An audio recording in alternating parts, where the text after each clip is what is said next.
বর্তমানে স্টার জলসার ২-৩টা ধারাবাহিক বাদে সবগুলোই টিআরপি তালিকায় অনেকটাই পিছিয়ে।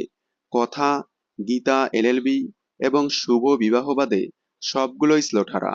তবে শুভ বিবাহ প্রতিপক্ষ ধারাবাহিকে থেকে গ্যাপ খুবই কম। সম্ভবত আগামী সপ্তাহেই স্লোট হারাতে পারে শুভ বিবাহ। জলসার এই অবস্থার জন্য এবার জলসা স্লোট হারা ধারাবাহিকগুলোকে বন্ধ করে একসাথে নিয়ে আসছে বেশ কয়েকটি জনপ্রিয় প্রোডাকশন হাউজের নতুন ধারাবাহিক। খুব শীঘ্রই বন্ধ হয়ে যাচ্ছে জনপ্রিয় ধারাবাহিক চিনি।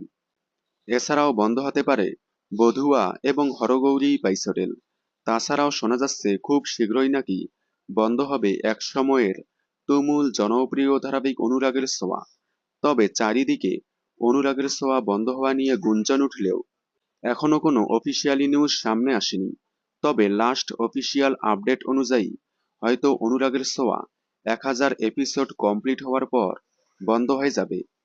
তবে তার আগে হয়তো অনুরাগের ছোঁয়াকে নতুন সময়ে দেওয়া হবে। কারণ বর্তমানে অনুরাগের ছোঁয়া টিআরপিতে স্লোঠারা। হয়তো ওই স্লোটে এসভিএফ এর কোনো নতুন ধারাবাহিক এনে অনুরাগের ছোঁয়াকে বিকেল ৫:৩০ স্লোটে দেওয়া হবে। অনুরাগের ছোঁয়া আপনাদের কেমন লাগে? ধারাবাহিকটি বন্ধ হয়ে গেলে আপনারা কতটা মিস করবেন কমেন্টে জানাবেন। বিনোদন জগতের সকল আপডেট সবার আগে পেতে চ্যানেলটি সাবস্ক্রাইব করে পাশে থাকা বেল আইকনে ক্লিক করে রাখুন। ধন্যবাদ।